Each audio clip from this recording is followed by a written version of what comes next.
y centralmente me gustaría aprovechar estos pocos minutos para explicar en qué se basa la defensa que hacemos de Pedro Castillo. Bueno, la vacancia es inconstitucional. La forma en que se llevó adelante la destitución de Castillo es inconstitucional y en consecuencia es nula. ¿Por qué decimos que la vacancia es inconstitucional? Porque se instrumentó violando 3 artículos de la Constitución peruana y porque también se instrumentó violando un artículo del reglamento del Congreso peruano. Se llevó adelante sin moción y con menos votos de lo que exige la ley. Todo esto vicia la legalidad de la vacancia contra Castillo, volviendo nula su destitución. Nosotros entendemos que la alternativa jurídica es la restitución del presidente Castillo, incluso o para que se le haga un juicio político, pero conforme a derecho, lo que hasta ahora Pedro Castillo no tuvo. Antes existía una distinción en derecho que era el derecho de fondo y el derecho de forma. Y eso significaba que la forma era menos importante que el fondo. Y la forma era el proceso, el derecho procesal. Nosotros entendemos que las formas importan mucho y que el respeto del debido proceso es esencial en una democracia, como dice Norberto Bobbio. Yo siempre recuerdo esa frase de Bobbio, donde él dice que el procedimiento es el corazón de una democracia. Siempre me había parecido una frase en algún punto superficial, pero ahora que soy abogado de Castillo me doy cuenta de lo importante que encierra esa oración de Norberto Bobbio, porque violando las reglas del debido proceso, violando las formalidades del procedimiento, se puede hackear una democracia y se puede arrinconar la soberanía y la voluntad popular, como pasa actualmente en Perú con la prisión arbitraria de Pedro Castillo. Castillo no quería renovar las concesiones de Fujimori. Castillo quiere convocar una asamblea constituyente y generar una constitución nueva del pueblo y para el pueblo que incorpore finalmente la cuota indígena en la Constitución para que los pueblos originarios peruanos puedan finalmente estar representados en el Congreso del Perú, que hoy es una institución que tiene el 90% de desaprobación social. Es decir, una constitución nueva y representativa, muy diferente de la constitución neoliberal y apócrifa que tiene Perú hoy. En algún punto Perú y Chile están en el mismo debate, que es generar una constitución nueva. Terminar Chile con la constitución de Pinochet. Guzmán Tapia quería una constitución para Chile que contuviera cuota indígena y no es muy distinto de lo que quiere Pedro Castillo para el Perú. Y por eso fue destituido. Fue destituido por ser un maestro pobre rural de Cajamarca y por no haber negociado con el fujimorismo. Les pongo un par de ejemplos. Nosotros vimos cómo la, entre comillas, presidenta del Perú recibió autorización del Congreso para hacer una serie de viajes que no le dieron ningún resultado positivo al país. Pero lo interesante es que ese mismo Congreso que autoriza a Boluarte, cuyo régimen ya asesinó a 75 personas, persigue a periodistas serios como Hildebrand, promueve la censura, coarta la libertad académica, envía tanques a la Universidad de San Marcos. Esa presidenta ilegítima es autorizada por el Congreso fujimorista a salir del país. Y Pedro Castillo, que era un presidente legítimo del Perú, no le autorizaban ni siquiera a salir del país. No lo autorizaban a ver al Papa Francisco, cuando el Papa Francisco sí lo había invitado, a diferencia de Boluarte, que se invitó sola. Líderes europeos habían invitado a Castillo y él no pudo ir a verlos porque el Congreso no lo autorizó. Imagínense cómo iba a poder gobernar Castillo con un Congreso que ni siquiera lo dejaba salir del país a cumplir con su propia misión, que era representar a su país en el mundo. Es solo una muestra de todos los hostigamientos antidemocráticos que padeció Castillo durante su gestión de gobierno, que termina el 7 de diciembre con una destitución ilegal. Y ahora voy al derecho de forma. El derecho procesal importa en una democracia, los procedimientos importan. Incluso si el discurso era equivocado, la propia Constitución peruana establece cuál es el mecanismo a seguir cuando un presidente quiere disolver el Congreso sin estar habilitado para hacerlo. Y no fue el procedimiento que siguió el Congreso peruano. El Congreso peruano no respetó la propia Constitución. Vacó a Castillo ni siquiera con una moción, sin los votos que exige el reglamento de esa institución que estaba vacando al presidente. Es decir, un presidente destituido sin juicio político, pero un presidente destituido incluso sin derecho de defensa, por el solo peso de las armas que apuntaban contra él y sus hijos esa tarde cuando se dirigía a dejar a su familia a la Embajada de México. Es decir, un golpe de Estado, pero contra él.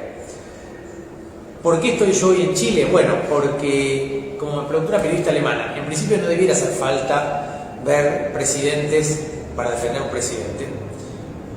pero como las instituciones del derecho, por desgracia, muchas veces no dan respuesta, la ONU, la OEA necesitan recuperar su prestigio y volver a tener un objetivo claro y dar resultados. Hoy no lo están dando en ningún campo y eso es penoso y peligroso para América Latina. Por eso hace falta que los presidentes comprometidos alcen la voz en defensa de la democracia y los derechos humanos. Hoy el presidente de México, que es una figura destacadísima, López Obrador, fue declarado persona no grata por el Congreso Racista de Perú por su apoyo a Pedro Castillo.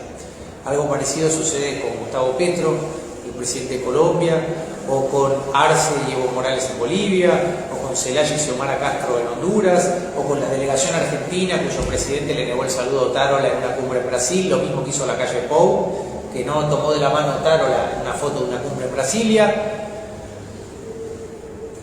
Todos estos gestos son elocuentes. Incluso Sebastián Piñera en Buenos Aires hace unas semanas dijo que lo que pasaba en Perú era grave. Es decir, a mí me resulta curioso que sea un presidente conservador o liberal y no un progresista el que defienda la democracia en Perú. Yo hubiera esperado un gesto mucho más firme y mucho más claro de parte del progresismo chileno, que además tenía en la educación universitaria libre, gratuita y de calidad una de sus banderas, y parecen no haberse conmovido frente a la imagen de un tanque entrando en la Universidad Mayor San Marcos.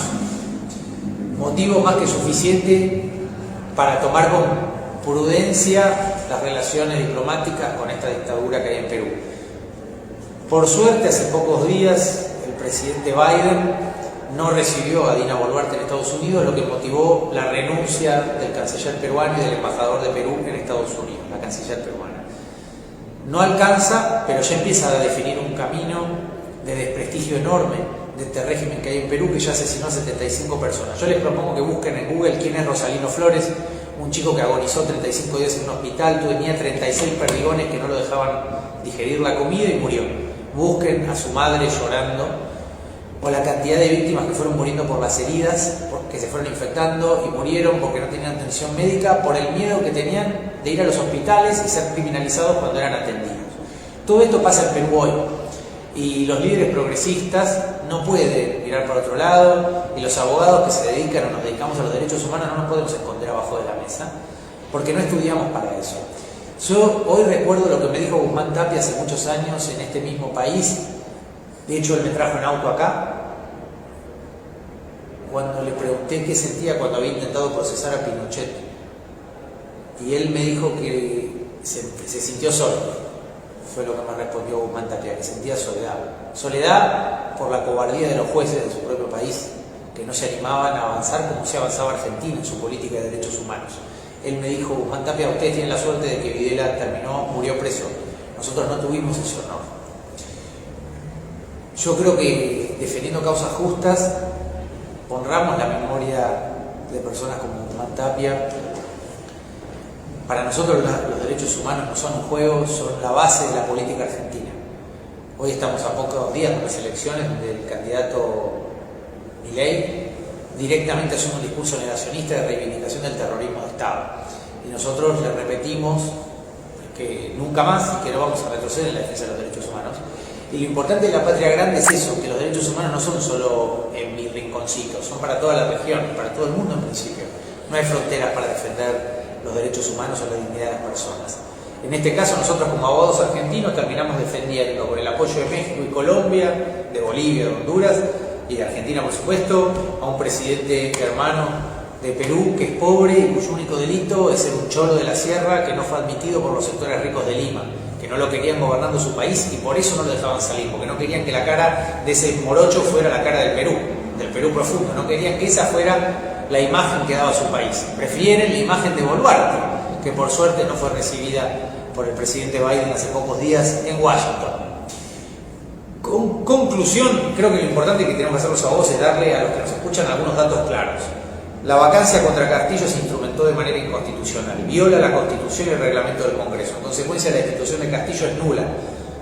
Si quieren destituir a Castillo, el Congreso lo puede hacer, pero lo tiene que hacer conforme a derecho, respetando la legalidad, y no lo hicieron. Con lo cual, la prisión de Castillo es arbitraria e ilegal, y técnicamente o procesalmente sigue siendo el presidente legítimo de Perú, por más que esté secuestrado y preso. Y por eso hay 75 personas asesinadas. Y con esto termino. A mí me parece un error que algunos activistas de izquierda y de derechos humanos en los foros internacionales mencionen las 75 víctimas fatales que hay producto de la represión del régimen de Boluarte, separando las muertes de la destitución ilegal de Castillo. Son dos cuestiones que no se pueden separar, porque los 75 muertos son producto de las manifestaciones en la calle por la destitución ilegal de Castillo. Hay gente que salió a protestar porque habían destituido de manera ilegal a su presidente. Y luego tenían miedo de seguir saliendo porque los asesinaban. Y los jueces no decían nada porque son cobardes y se pusieron, como diría Guzmán Tapia, siempre del lado del régimen. Nosotros ya sabemos, los que nos dedicamos a los derechos humanos, que el Poder Judicial siempre es fuerte con los débiles y débil con los fuertes. Y los derechos humanos como campo están para invertir esa ecuación que es tan desalentadora y nos hacen perder la fe en el derecho, en definitiva. Yo estoy muy contento de contar con el apoyo de México, de Colombia, de Argentina, de Bolivia, y creo que hay algunos países que necesitan abrir los ojos. Creo que el presidente chileno es uno. En mi caso personal, me sorprende que alguien que se dice de izquierda o progresista, que dice defender los derechos humanos, que homenajeó hace pocos días a Salvador Allende, que censura las políticas de Pinochet, el genocidio de Pinochet, que fue reivindicado hace pocos días por el nuevo canciller de Perú, con cuya presidenta Boric se abraza, no sea duro en la censura de ese régimen que asesinó y persigue estudiantes, es decir, el mismo sector del cual él proviene. En definitiva, todos nos podemos equivocar, lo que no podemos es persistir en una equivocación cuando está la vida de la gente de por medio. Por eso la carta del presidente Castillo es tan contundente, porque no es un juego legitimar una dictadura en nombre de la democracia. Eso es lo que hacen las dictaduras en América Latina. Hablaban en nombre de la Constitución, lo mismo que hace hoy la dictadura en Perú. Hay 75 muertos que no encuentran justicia en Perú. Hay un presidente mal destituido porque no negociaba con el fujimorismo, al que derrotó en las elecciones. Hay un padre incomunicado con sus hijas y hay un presidente que no puede hablar con sus abogados. Todo esto sucede a la vista de todo el mundo y sucede porque Castillo, como Evo Morales en Bolivia, es un cholo de la sierra. Si fuera un presidente blanco, eurocéntrico, con otro perfil, no le estaría pasando lo que le pasa. Lo que le pasa porque sigue habiendo colonialismo en América Latina y nuestros jueces siguen viendo en Castillo o en Evo Morales a un indio, y a los indios se los trata como ciudadanos de segunda. Por eso los 75 muertos en Perú parecen no importarle al progresismo chileno. Si hubieran sido 75 muertos en las manifestaciones contra Macron en Francia, Macron hubiera volado por el aire. Y sin embargo hay 75 muertos en Perú y parece que esos 75 muertos no importan o importan menos porque son indios, porque son de Puno, Cusco, Juliaca y Ayacucho. Para nosotros no hay vidas de segunda. Los 75 muertos en Perú importan y nosotros estamos obligados a reclamar por ellos, entendiendo que fueron asesinados por salir a protestar. Y por eso, luego del asesinato de 75 personas y de la represión de la protesta, se limitó la libertad de expresión y se criminaliza la libertad de expresión en Perú. Todo esto en contra del sistema democrático y de la Convención Interamericana de Derechos Humanos. Por eso, además de pedirle al presidente chileno que abra los ojos, que repase la materia de derecho procesal que debe haber estudiado en esta facultad o en alguna otra de derecho de este país, hay que pedirle al sistema interamericano que deje de hablar dictaduras, porque en definitiva está desdibujando su prestigio. Ya pasó en Bolivia con Evo Morales, exiliado en Argentina, y ahora está pasando con Pedro Castillo en Perú. En definitiva, si las instituciones siguen dándole la espalda a los gobiernos populares, lo que va a pasar es que la ciudadanía va a dejar de confiar en el sistema interamericano y va a dejar de confiar en la democracia.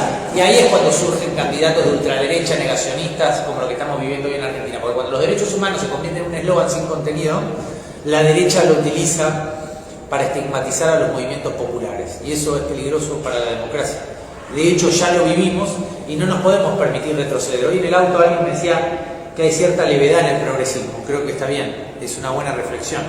Hay una banalidad del mal, como decía Arendt, y a veces hay como una banalidad del bien del otro lado. Nosotros no nos podemos banalizar. La izquierda no puede banalizar sus consignas, sobre todo cuando es tan obvio lo que está pasando como en Perú, donde hay 75 personas asesinadas con armas de fuego a corta distancia por salir a protestar pacíficamente.